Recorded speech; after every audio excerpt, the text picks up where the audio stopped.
Good morning. Good morning. Governor is here. We got to give him more energy. Good morning. Good morning. That's better. That's better.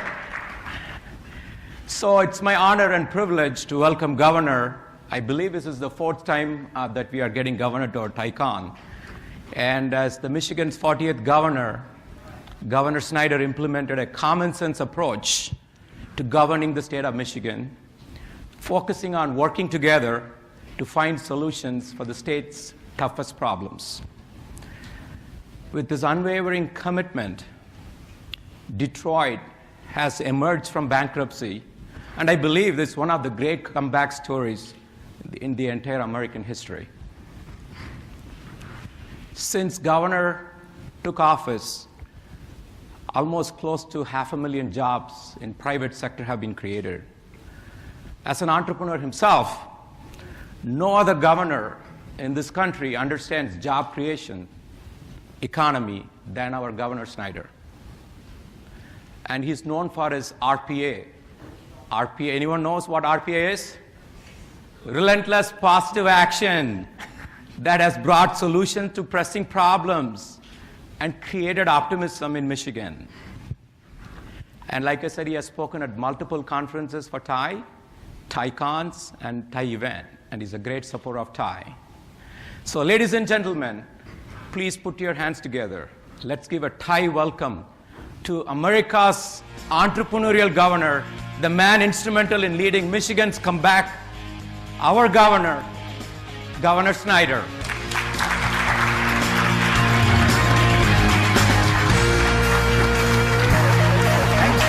That's great. Thank you. Well, thank you, Tal. It's great to be back, and thanks for that warm welcome. It's great to be with you. I always enjoy doing events with you. Ti is a wonderful organization, and I want to start with that by saying thank you. Not only do you have great conferences, it's more what you're doing every day. Out there creating jobs, being innovative, doing exciting things that make a difference in people's lives, because it helps all of us. And it helps the broader Michigan community and everyone around this world by being entrepreneurial. And that's where we come in together to be partners. The way I view it is we each have a role to play. For many years, I was an entrepreneur myself, and I enjoyed that. But when I had the chance to come into public service, to actually become a governor, your role changes. And the role of government, in my view, is we don't create the jobs. You actually go out with your companies and create jobs that give opportunity to people. Our role in government is to create the environment for success. So we sort of create the playing field. And you let free enterprise work. You let people go out and be innovative and come up with new great ideas. And so in terms of what we're trying to do in the state of Michigan is create the best environment for that success. And it's been working. It is great. We've created over 460,000 private sector jobs in just 5 years. We're the comeback state in the United States, and we should be proud of that. But just doing that by itself isn't good enough. There's much more to be done. And so when I look at it and look at this issue about how do you create this entrepreneurial ecosystem, we have certain things that we've done already, we're going to keep doing, and we can build on and get ideas from you. Because again, in many respects, you're the customer. We're trying to create an environment where you can say, this is where I want to be, this is where I want to grow, and this is how I want to succeed. So when you stop and look at what have we done and what are we doing, some of the basics, and I'm not going to spend much time on it, but they are fundamental things. First of all, we've redone our entire tax system in the state to be simple, fair, and efficient. The way I view it is nobody really likes the concept of taxes. How do you make it as easy as possible, as simple as possible, and as fair as possible? So we got rid of the Michigan business tax. We put in a simple corporate income tax. It's fair. It's very easy to do, relatively one-pager. The other one is the regulatory environment. Because regulations can constrain business.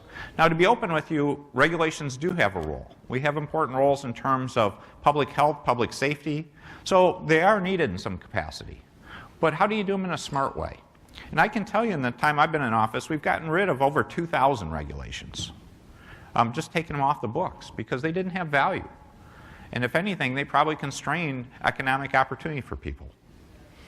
So those were some of the fundamentals we started with there. But then you go to the areas that really make the biggest difference. And when you look at the world today, the most important thing you can have is the talent to be successful. I view that as really the key guidepost. If you look at how people are looking at their businesses today, many of you may be challenged to say, we need more talented people, and they're hard to find.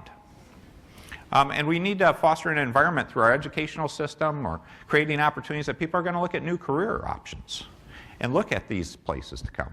The good part in Michigan, though, is we're a world's leader in that in many respects. I'm proud to say when you look at the United States, no state has more industrial and mechanical engineers than Michigan. That's pretty cool.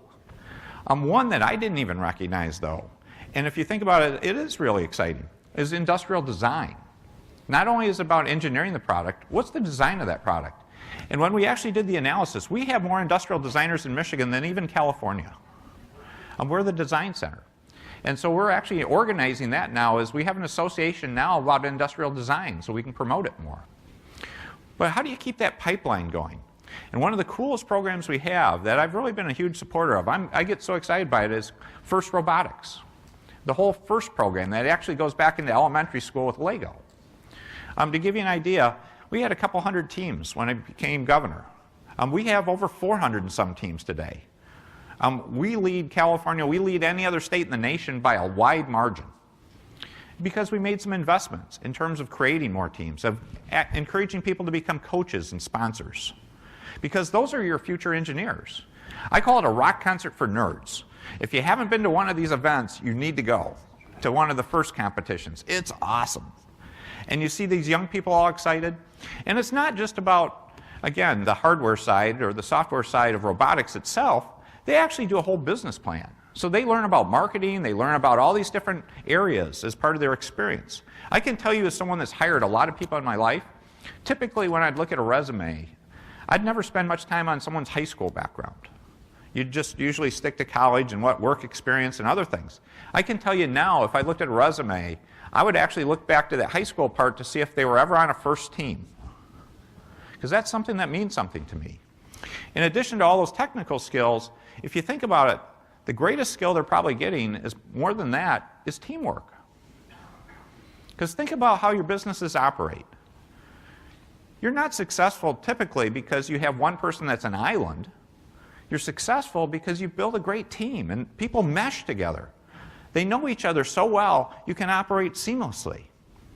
And the best ideas quite often come about because you have people bringing different thoughts together in a new way. And so what we're trying to do is build that pipeline up, and FIRST is a great illustration of doing that. We've done so well that the FIRST organization is actually bringing the World's Championship to Detroit next year, or excuse me, in 2018. They're coming in 2018 for a 3-year period, and I hope you participate. I hope you have a chance to be involved in that. And I encourage you to do that. Because again, that'll get your entrepreneurial juices going even more, which I know with this group is pretty tough to do. You're already on full speed. Another area, though, that sort of relates to it, particularly in the technology fields, a great story took place is I had an opportunity, it showed up on my calendar, and I have a calendar they give me the night before so I can see what I'm supposed to be doing. And it said I'm supposed to do a picture with some high school kids. So they were going to come in from this high school as a group of young women coming in to get a picture taken because they'd gotten some award. And that's great. So no one was even there to staff me because I thought this is just great. They're coming in for a picture. So they come into my office, there's 4 of them, and I have a couple extra minutes, so I said, would you ladies like to sit down? So we sit down and stuff like that. What I didn't know is they were loaded for bear. They had elevator pitches, each one of the 4. And so they just went boom, boom, boom, boom. It was one of the best elevator pitch sessions I've seen in a long time. And these are high schoolers. And their whole pitch, you know what it was? About the need to teach computer science more in our high schools. That was awesome. That was one of the most impressive meetings I had in the last few years because they came in, they were prepared, they had a mission, and their mission was a good mission about how we can enhance computer science being taught in our high schools. Because if you think about the demand, many of you are in this field in terms of looking for programmers, analysts, people to work in this field. We need so many more, and where do you get them? The number coming out of our colleges is not enough on its own, and we need to really build that whole infrastructure up, and high school is a great place to start. So those are the kind of opportunities we're working on, because I'd like to see us support that, sort of like how we do FIRST, is how do we encourage more computer science and technology learning in terms of our high schools. We are doing some good work on that front. We just had a cybersecurity conference recently. And I'm proud to say Michigan is one of the nation's leaders in cybersecurity. I view it as if you're going to be on the forefront of information technology, you have to be equally responsible on cybersecurity. It's the smart thing to do. It's the responsible thing to do. But at the cybersecurity conference, we actually had a competition for high school teams about actually going back and forth. It's like Alphaville, about take the flag and hack one another and see who can do the best and learn those skill sets in a positive, constructive environment. And it was great to see high school teams come forward, and I think we're going to ramp that up in a very large scale to say how we can go from dozens of teams to hopefully hundreds of teams doing that kind of work in our schools and learning those skill sets.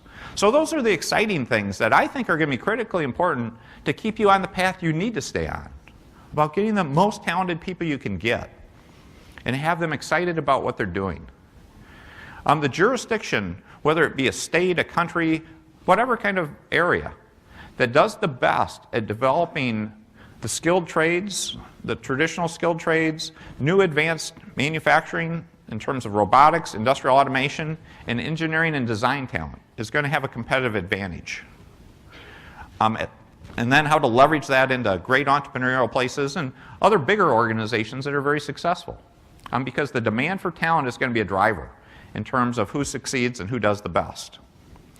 Now, in addition to that, other things that we're doing that I get excited about, again, that tie back into the entrepreneurial community in some fashion. Actually, it's a great partnership with large companies and entrepreneurs in many ways, is we created a program a few years ago called Pure Michigan Business Connect. And I hope some of you have an opportunity to participate in that. If you haven't, you should look into it. And I'd be happy to make sure you get pointed the right direction. And if you think about it, again, a lot of people think of government, and they come in, to be open with you, they come in my office and they ask me for money. Money's not the most important thing. You need to do smart things. And one of the examples of smart things is Pure Michigan Business Connect. And it wasn't about spending money, it was about being good neighbors. And so what we did is we went to some of the largest companies in Michigan and said, would you actually work harder to open up your supply chain so young companies, small companies, companies in Michigan could be suppliers to you? It's helping one another. And so we actually got our utilities to start. Detroit Edison and Consumers, they were the first two to sign up. And they said they'd do roughly about $500 million more a year in business in Michigan if they could, together. And after 2 or 3 years, what we found is they're now both doing about $1 billion more a year buying from Michigan companies than they did before. We've got the auto companies now doing this. So think about this, that literally we're now generating several $1 billion more of sales within the state of Michigan. And they're not doing it because they're being paid to do it. They're doing it because they found better suppliers. Isn't that the way the system should work? And so our role is the facilitator. So we're the clearinghouse, the coordinator. So we're playing this coordination role. And it works out great. And that's the kind of thing that we should be looking at. Again, if you look at the very nature of your organization, you do that in many respects. It's about networking. I love the comment to say meet the person on each side in front and back. If you're not doing that, you're doing yourself a disservice to be at an event like this. So we're trying to institutionalize that in the corporate world. How do we do it with companies? And it's a successful mechanism to long-term success. So these are the things that are really exciting. Now, I am going to make one plug for one specific area, and it's part of your conference that I'm really excited about, that Michigan is going to be the world's leader. We currently are. Actually, our worst problem is we're not great at marketing in Michigan. But in terms of substance, this whole area of mobility and connected vehicles and things like that, we are by far the world's leader already in that. But we need to keep that leadership up. And that's not something we should take for granted. So it's been really exciting to see the evolution of that. One of the things we did 2 or 3 years ago was we created something called M-City with the University of Michigan. It's on their north campus. It's 30-some acres. And it's one of the best places in the world to test connected vehicles, intelligent vehicles. That's worked out really well. I've marketed that all around the world. I've talked to people. They told me to knock it off because they're so full now, they have no more capacity. So what do you do then? Do you simply say, let's keep M-City going? Well, yeah, we're going to keep M-City going, and it's going to continue to do great. But you go bigger. So we're actually going to take Willow Run, an area out by Willow Run, which, to give you a little background, it was the arsenal of democracy. They used to build B-24 bombers there during World War II, a bomber an hour. And it's actually where Rosie the Riveter was from. There truly was a woman named Rosie the Riveter, and she worked at this plant. So now it's basically bulldozed ground. We're going to make that the American Center for Mobility. It'll be 330 some acres. And it's going to be the world's best site for testing, for development. And we've already got strong support from the auto industry. And the auto industry is smart enough, they know they're morphing to become the mobility industry. So we're going to be on the forefront of that charge, and it's great to have you here in Michigan because you're going to help make that happen. A number of you are already in this field, and I know you're going to do great. Those of you that aren't, you should really say, are there opportunities there for you to expand your business, to look at new entrepreneurial opportunities for new technologies? So this is a trend that I need your partnership on. Because again, I'm not the guy that's going to go out and do intelligent vehicles. My role is to create that environment and then have great entrepreneurs like you come up with wonderful ideas to work with those large organizations on integration, on testing, and getting them out to make our roads safer and better and create a better environment for all of us. So it's exciting to be with you today. So hopefully you can see there are a number of trends that I'm working hard to create this environment. And again, I want to thank you for the good work you do. It's hard being entrepreneurial. Actually, it's fun, though, too. That's one of those contrasts. There's probably nothing harder than starting up a company from scratch. It's one of the most difficult things. I always tell people, I actually was speaking about myself, it's not a fully rational act. You have to be a little bit crazy. But if you think about it, how do you innovate if you're fully rational and just look at traditional logic? That's not where you get innovation from. It's by seeing something that other people don't see. It's by finding spaces and opportunity that haven't been identified by others. And it's about having that spirit to say, I can go do that, rather than saying, well, most people would say you can't do that. Again, you have that spirit. And when you look at the whole state of Michigan, that's what we're trying to spread, that spirit. Michigan was the innovation capital of the world through the early part of the last century. That's what made us a great place. It was more than autos. It was everything from cereal to chemicals to furniture, in addition to autos. And we sort of lost our way, and we went through a lot of difficult times. Well, we're back. We're the comeback state. Detroit's the comeback city. And the key to that is, one, having a great environment for you to succeed in, but bringing back that entrepreneurial spirit. That spirit to say we can do things that people didn't think were conventionally possible. Look at Detroit. If I ask any of you 10 years ago, would you see Detroit being called the comeback city? It is today. And it was interesting. I'll share one last story with you to show you that spirit. There was a large tech company that came and set up an office in Detroit. And I was really excited. I went to their ribbon cutting. And so I went up and asked him, I said, why'd you come here? And I said, did you come here because you see young people with these great engineering schools that you wanted to come hire? And they looked at me and they said, yeah, we came here for that, but we came here for another reason. They said, we believe now we can recruit people from all around the world that now want to live in Detroit. It's now a place that young people around the country and around the world believe is one of the cool up-and-coming cities. So they can actually recruit people to Detroit to work. Isn't that cool? That really shows how innovation and entrepreneurship can change things dramatically, even in a short period of time. So keep up what you're doing. This is a group with great spirit. That's why I always enjoy coming to speak and getting feedback and meeting everyone. It's wonderful. I started coming to these events before I was even governor. So please keep it up, and thank you so much. Thank you. Thank you. Thanks. Thank you. Ladies and gentlemen, put your hands together for Tel Ganesan, our moderator for the morning. Thanks.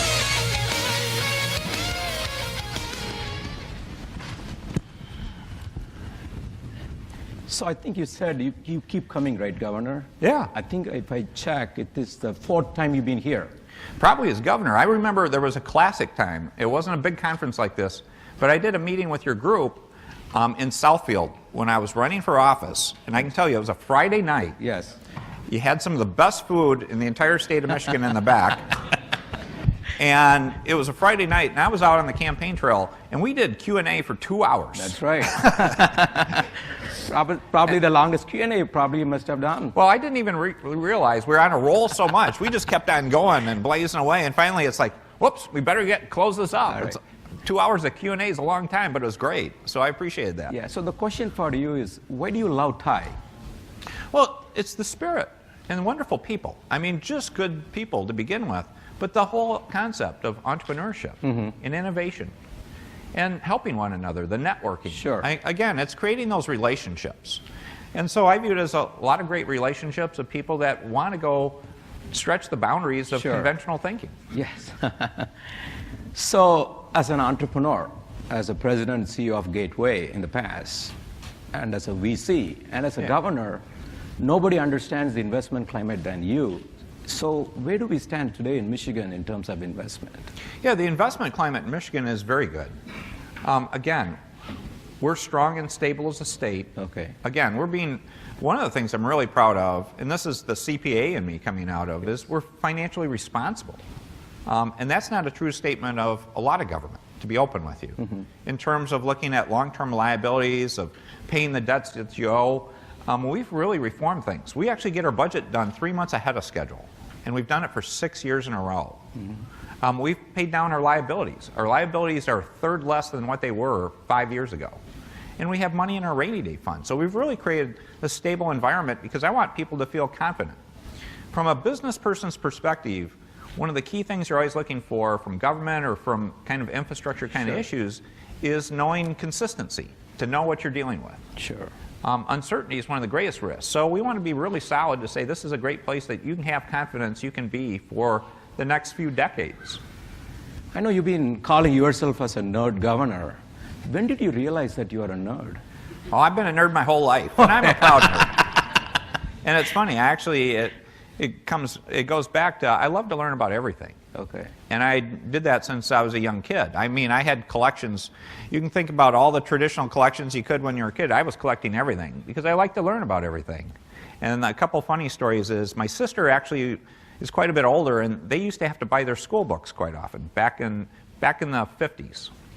So she still had her old school books. And so I remember I read everything in sight. So when I actually got in 5th grade or so, I actually had to read a book for school that I read back when I was like 4 or 5. Wow. That she had one of her old class books. So that's a nerd, folks. Truly is. But the title, the nerd thing really came from how I went to college. Okay. Because I got my bachelor's when I was 19, my MBA when I was 20, and my law degree when I was 23. Wow. So that really, when they hear that, it's like, God, this guy's a nerd. So, obviously, you have a very modest beginning, with your background. I think, last time I remember about living in a 1,000 square feet. So, from such a humble beginning, how did you go on to become a president and CEO of Gateway? Obviously, VC, now the governor. Yeah. Walk us through some of your thoughts on that.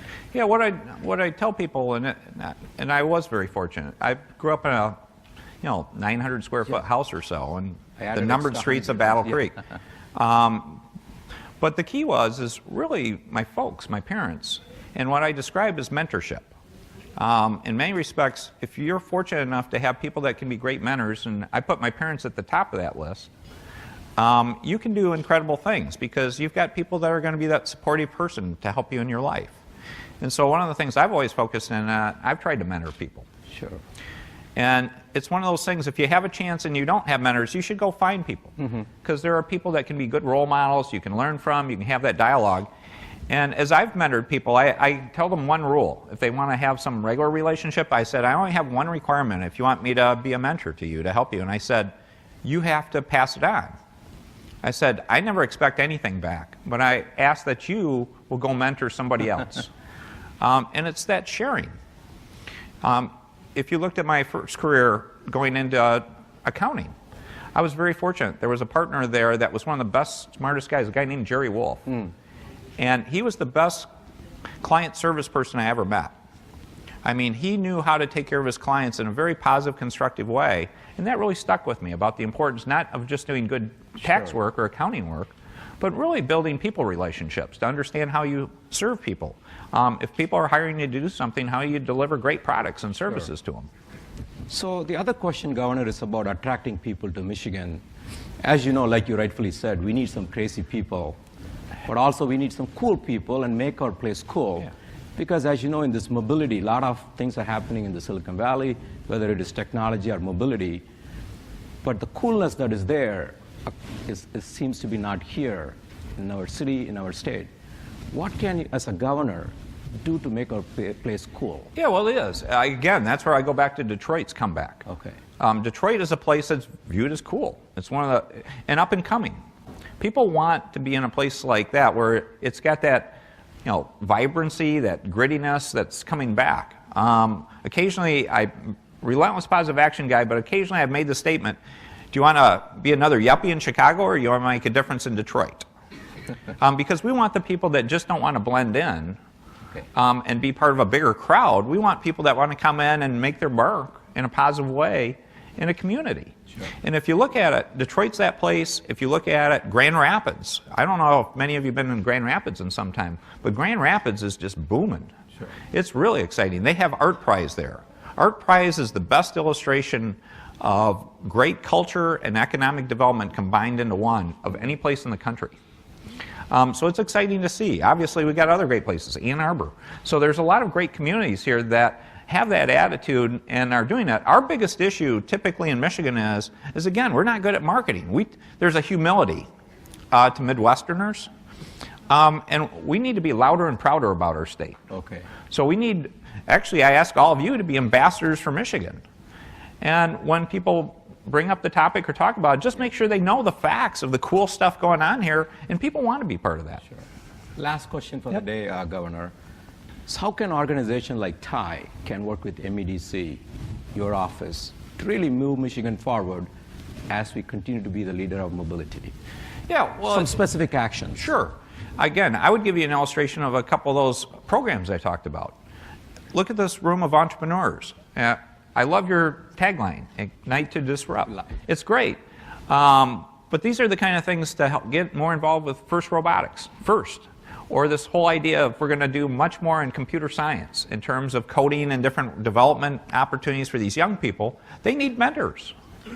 And they need people to say, if you do this, this is the kind of thing you can end up becoming. Sure. Because people want to see some realistic, tangible illustration of what that, if you work hard, what that success can look like. And you're those successful entrepreneurs. And you'd be great role models for these folk, these young people. And wouldn't that make you feel great and good? Yes. That one, you're finding people you may want to hire at some point, but other people that are going to develop businesses that you can do business with, or just helping people, help the broader community. And you're a very generous group that gives back in so many ways. So I think that would be a perfect tie. Thank you so much, Governor. Great, thank you. Let's give a tie applause to Governor Snyder. Thank you. Thank you. Thank you. Thank you so much.